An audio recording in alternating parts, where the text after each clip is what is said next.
দাও দাও দেখি তো কি মাছ এনেছো। বাহ, বেশ টাটকা তো মৌরলাগুলো। যাও এবারে স্নান সেরে এসো, আমি চটপট কিছু একটা বানিয়ে দিচ্ছি। কড়াইতে ভালো করে তেল গরম করে নিয়ে কালো জিরে ফোড়নে দিয়ে দিই, আর কিছু টমেটো কুচি দিয়ে দিই, বেশ ভালো লাগবে।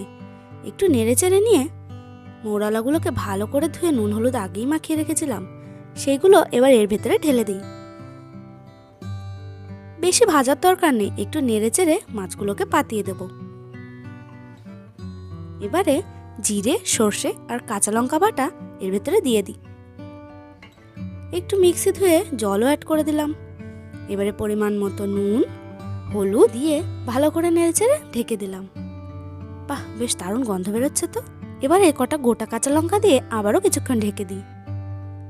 এবারে ঢাকনা খুলে বেশ 1 চামচ কাঁচা সর্ষের তেল দিলেই তৈরি হয়ে গেল আমাদের মৌরলার ঝাল। নাও খেতে বসো তো, দেখো তো